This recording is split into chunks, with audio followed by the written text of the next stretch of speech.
Hello, hello, welcome back to Loki's Librarian. If you are new here, welcome. I'm your librarian, Katrina, and this is where I am reading through the enormous library of books that you see behind me, and then I give you a quick synopsis and tell you what I think about them.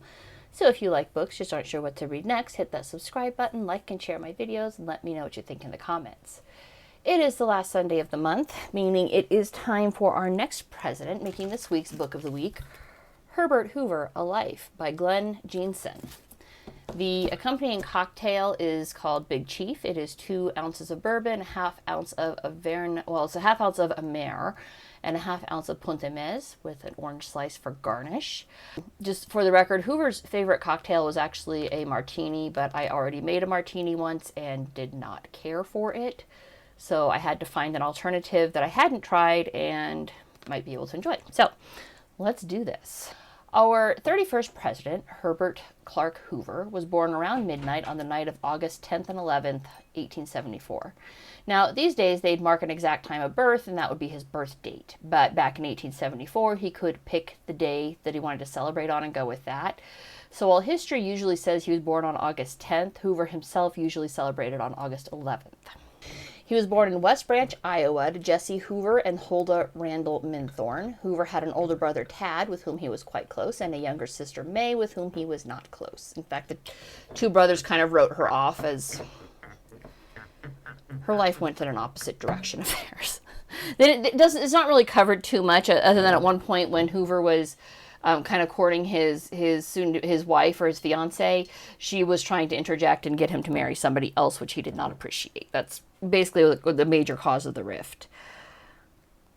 Now, the Hoover kids were 6th-generation Quakers, and they were raised in a close-knit Quaker community.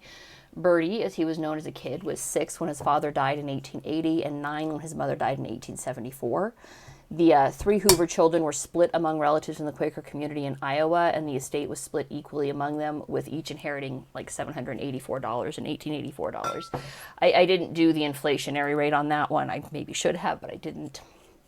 Approximately 1 year later, his mother's brother, Dr. Henry John Minthorn, who had once saved Bertie's life by administering CPR when Bertie stopped breathing as a result of a croup coughing fit, determined that he wanted to adopt Bertie. Minthorn's son had died recently, and the Minthorn family was kind of looking to fill the void. Not as a replacement per se, but they were suddenly able to afford an extra mouth, and family helps family. And that's, at least they used to, and in the Quaker community, I think they still do.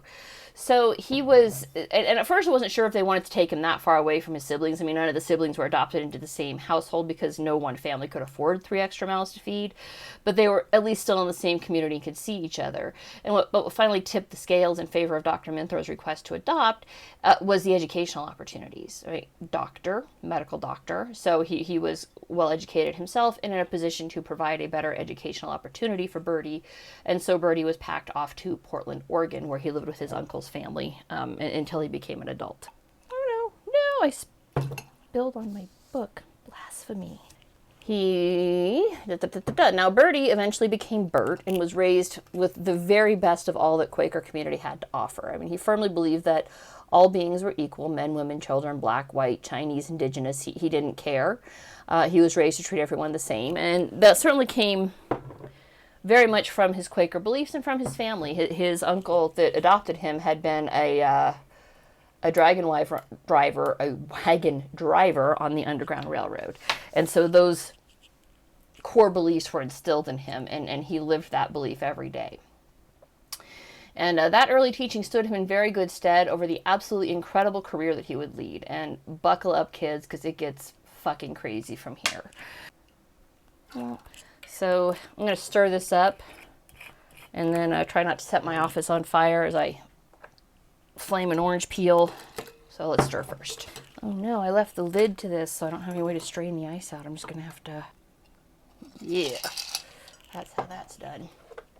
So in 1891, Hoover learned that a new school was opening up in Palo Alto, California, by millionaire U.S. Senator Leland Stanford. Now, while Hoover's family wanted him to go to a solid Quaker school back east, Hoover wanted to study mining engineering. And the school in Indiana that his family wanted him to go to, the Quaker school, did not offer a degree in mining engineering.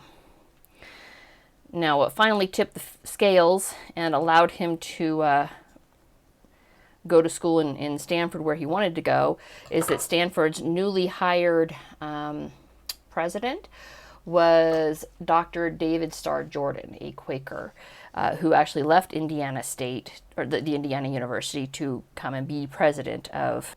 Well, I'm just going to stab myself. I just know it. This is like a catastrophe waiting to happen for me. All right, I've never done this before. We're not actually burning the peel. We're supposed to flame the underside, presumably to release oils, express the oils in the cocktail, and then drop this in. So much for expressing oils. I see nothing dropping in there other than the peel. There we go.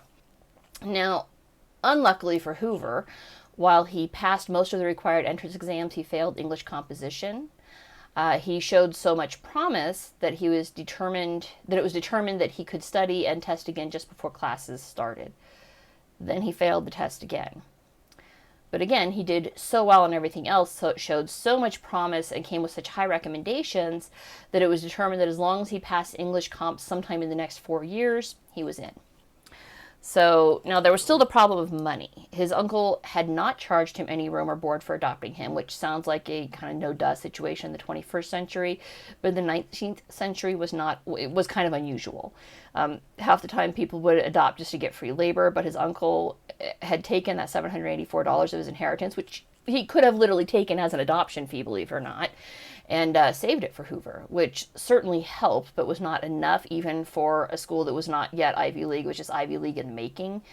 So Hoover had to work his way through college, which he did with a great deal of joy. And he was so bright, so promising, just a leading figure on campus in many ways. And his professors loved him, and Hoover made lifelong friends, and his good nature and willingness to work earned him many advocates in his corner. And he would always give back to Stanford as a result of this, mostly because those advocates that when he was failing English comp at year 4 and was looking to basically fail out of college because of this, they went to bat for him and pointed out that he was so profoundly precise in his scientific papers that the problem was simply he didn't test well in English comp. They had him re-edit one of his own scientific papers, and he was granted a pass in English composition, and thus Hoover joined the first class to graduate Stanford in 1895. Now, unfortunately for him, the country was still in the financial panic that sparked in 1893, and Hoover couldn't find a job as a mining engineer. They didn't need engineers, they needed, miners. So he went out and became a miner. It's a little bitter, which makes sense. Amer and Punt are both bitter liqueurs. The orange has an interesting kick. It's okay. So he worked in the mines for a little bit, swinging a pickaxe, like a literal miner. But it wasn't long before he began working for Louis Janin, a French-born mining engineer, and Hoover's work ethic so impressed Janin that in October 1897, when the British mining firm Bourgon Mooring asked Janin for a recommendation for mining engineer of, quote, at least 35 years of age to manage 10 gold mines in Australia, Janin didn't even hesitate. He recommended Hoover, advising Bourgon Mooring that Hoover was, quote, not quite 35, but was definitely who they wanted. Hoover, for the record, was 23 years old, so he was definitely not quite 35. He, grew a beard on his way to England, because even though it obviously would have made more sense to take a boat from San Francisco to Australia, he needed to actually meet with his employer, so he took a train across the United States, shipped over to England, and then a ship down from England into Australia.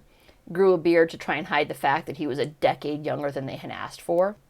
Even without interviewing him, he needed to meet with them before going, but they hired him just on this recommendation of Janin's and offered him the job at $150 per week, which, this is nut bars, adjusted for inflation in 2024, comes to $5,573 per week right out of college. Now, this was money well spent for Bourgon Mooring, believe it or not. Sounds absolutely absurd, but in the very short time that Hoover was in Australia, he was there for a year. He located and recommended that they purchase a 2/3 interest in the Sons of Gwalia mine, and it was basically a hunch, right? It was shown to him by the people who owned it, and they just didn't have the cash to drill it and really mine it. And he looked around, he did his assessments, and he said, yeah, you should definitely purchase a 2/3 interest in this mine.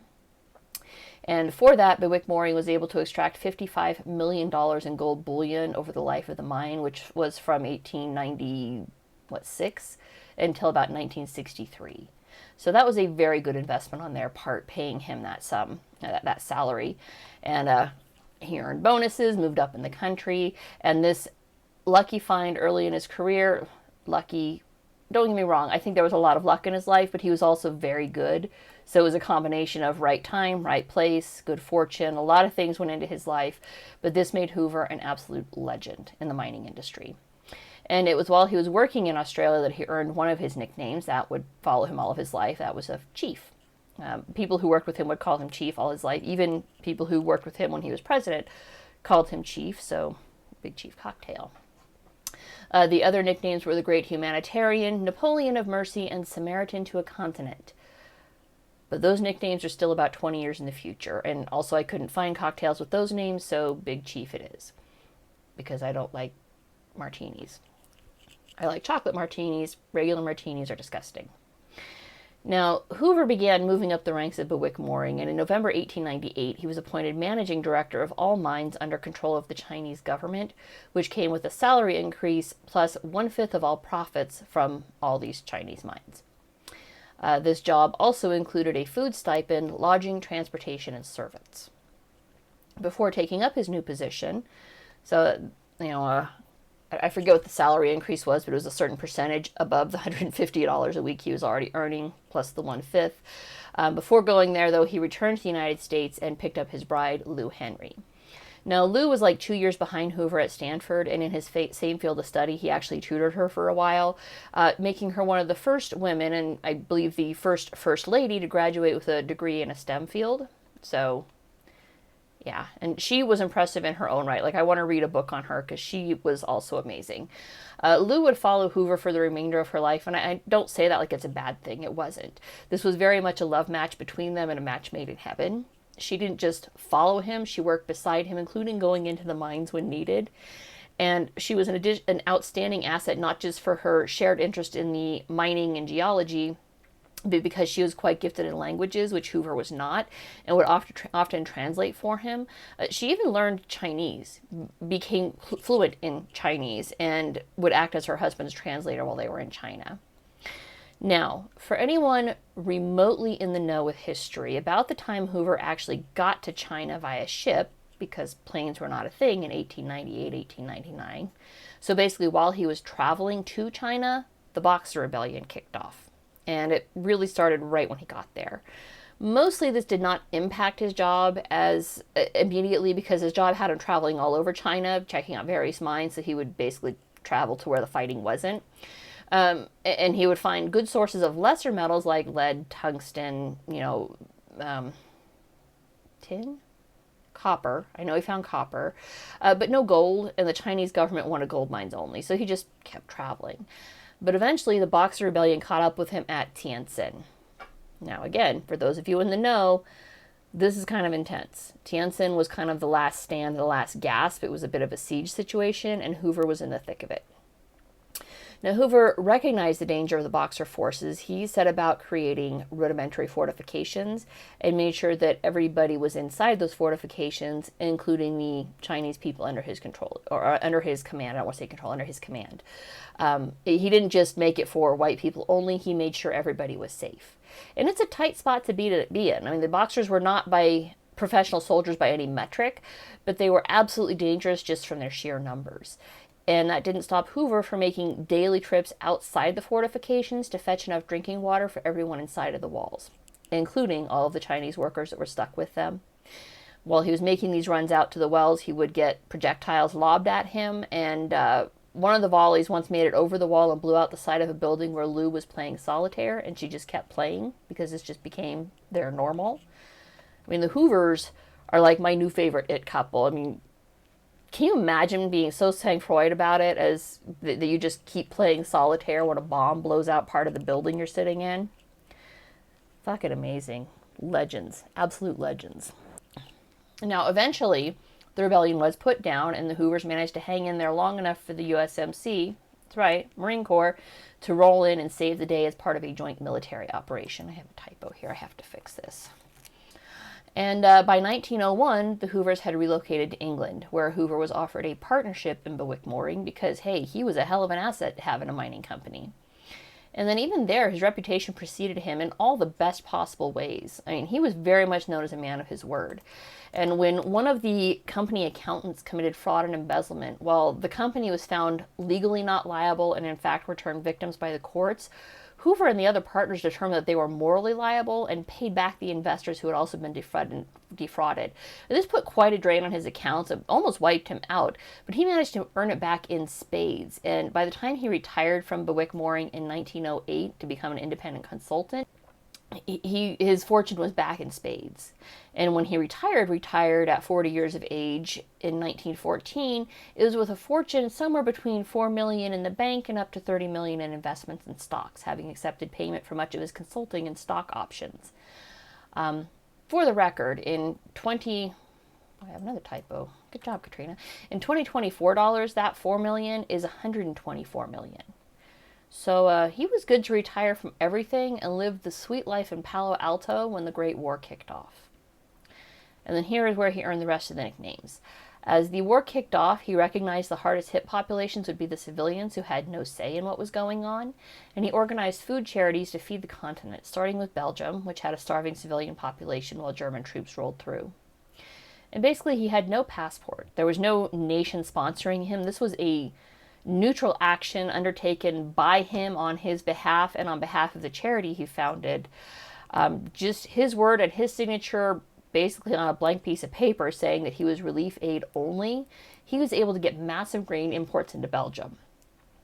And to ensure that they went to the civilian populations that they were intended to help and not to the military, who he said he was neutral, he can't aid either side of the military, he's there to help the civilians, he made it so that they could only get fed at the actual soup kitchens. And this is smart because it ensures, first off, that the people who need it get the help. Second, it ensures that no one person is going to come in, confiscate the grain, and then sell it at exorbitant black marketeer rates. So he was able to feed the nation of Belgium. And then after feeding Belgium, he basically fed the rest of Europe. He would go into all of the beleaguered nations as the armies moved through and get food to them, using diplomacy and charitable contributions. And when the war was over, he turned those surplus charitable contributions over to the overarching charity in Belgium. I forget the name of it, but it's in the book, for educational purposes. So, Belgium fucking loves Hoover. So does Europe. For a while, Russia did too, because he also fed Russia. Following the Bolshevik Revolution, he did not approve of Lenin or the socialists or communism, but he recognized people were starving. And for a while, he was recognized as a good person, but of course, eventually he was scrubbed from Russia's history books because they can't admit that an evil capitalist came in and saved their people from starving when they couldn't do so themselves. So, delightful. Now, following this triumph, he was, of course, immediately invited to join Hardy's cabinet, which he did as Secretary of Commerce. It's one thing I do want to point out is the book I read a few months back about Woodrow Wilson said that he asked Hoover to step up and do this. He did not. Hoover was doing this on his own well before the United States ever became embroiled in World War I. All right, he just happened to already be doing it before, and the United States offered absolute sanction for his actions. So he was already doing this on his own.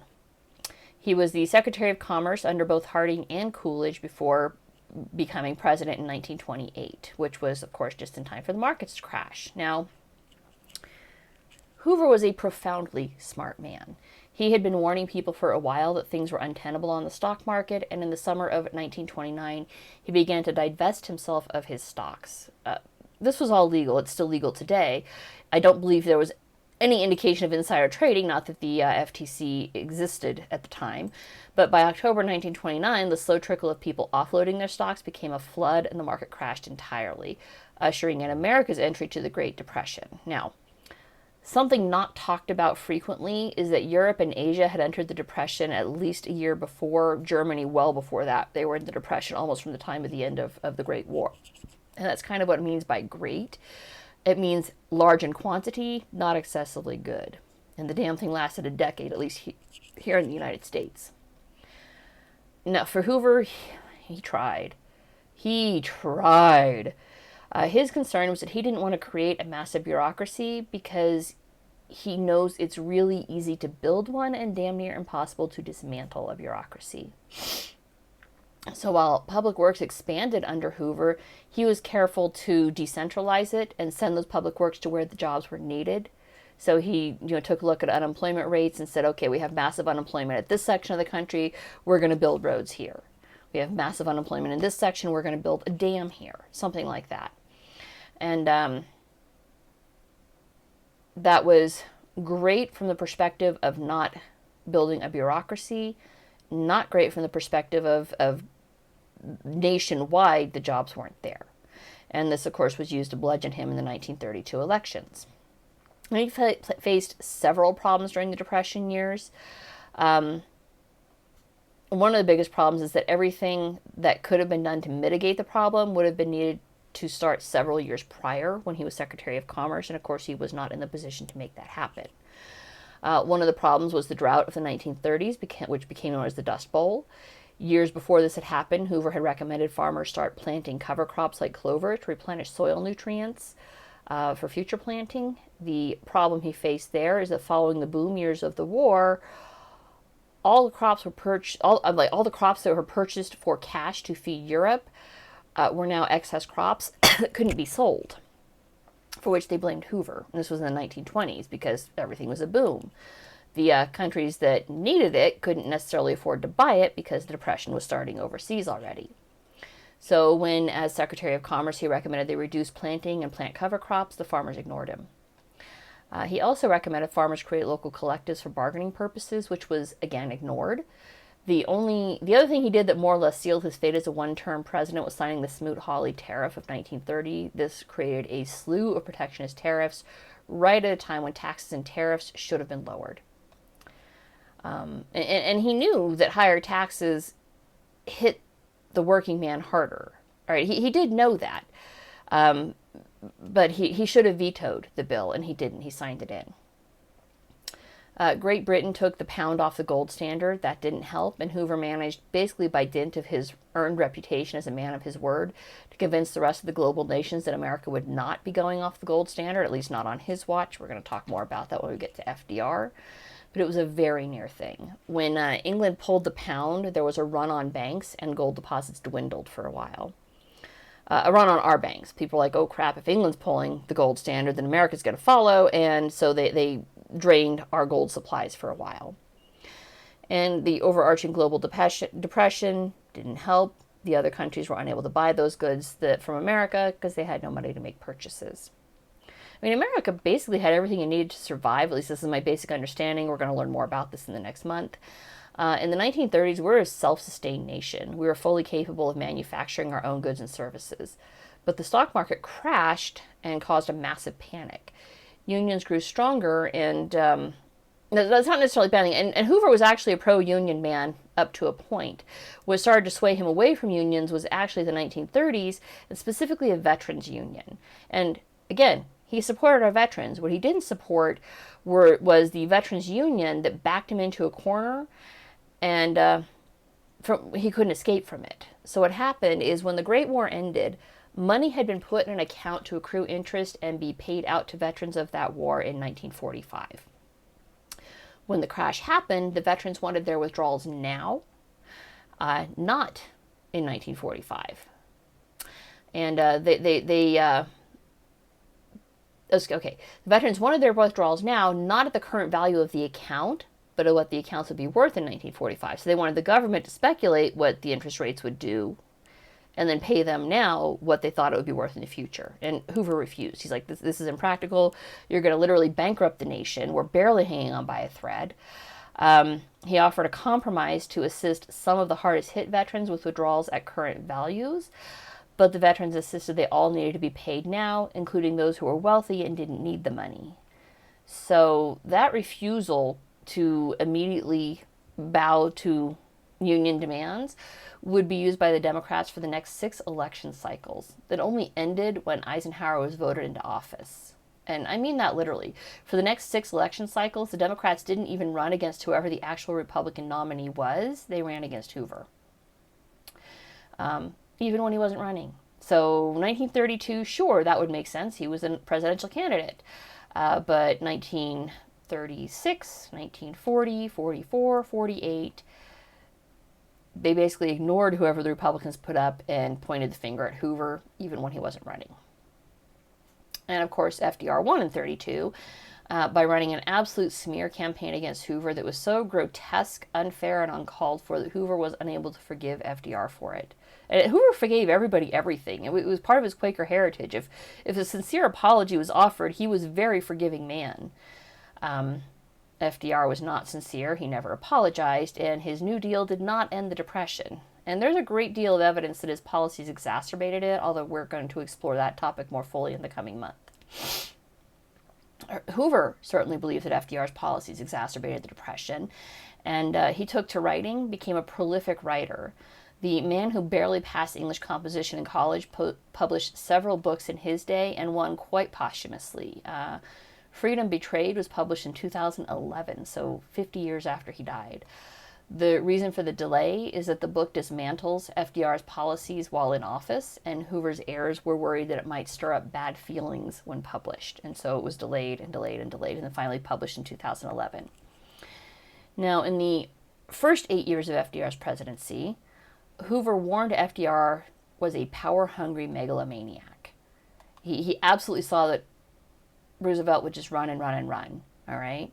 And I know a lot of people say, oh, well, we he was voted in again because war, we were at war and we needed, and you don't switch horses midstream, right? Well, no, because America wasn't at war until 1941, December 7th, 1941, specifically when Pearl Harbor was bombed by the Japanese.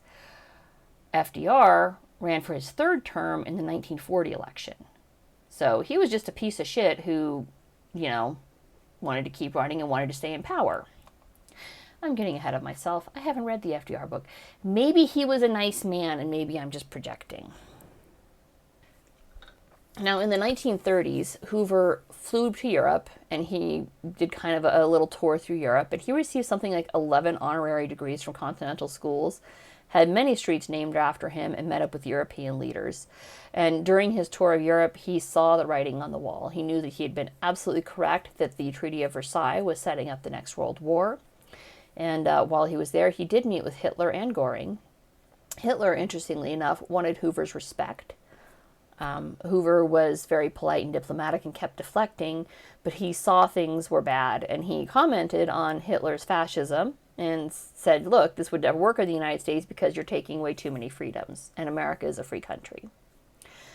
On his way back to the States, Hoover stopped in England and warned Prime Minister Neville Chamberlain that Germany would be ready for war in 18 months. So that happened in 1938, and Hoover was as prescient as always. Hitler's tanks rolled into Poland on September 1st, 1939, kicking off World War II.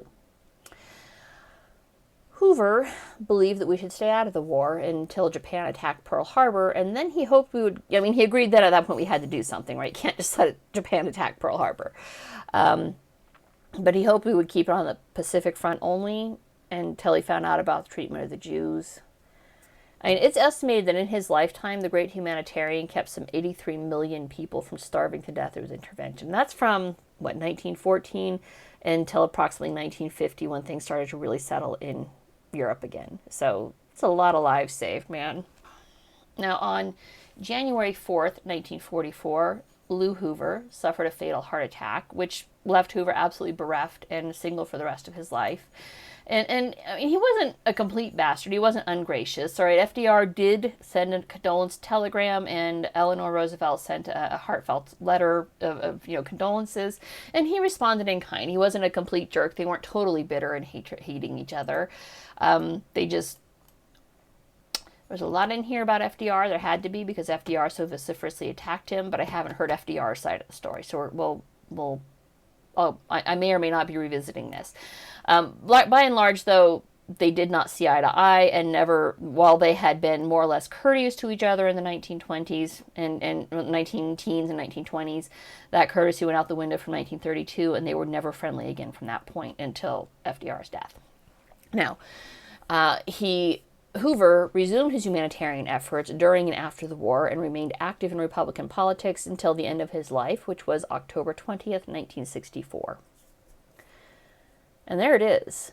And what a fucking life, man. I mean, he was orphaned at 9, worked his way through Stanford, traveled the world, earned and gave away an absolute fortune. Most people liked him, including his enemies, with the exception, of course, being FDR.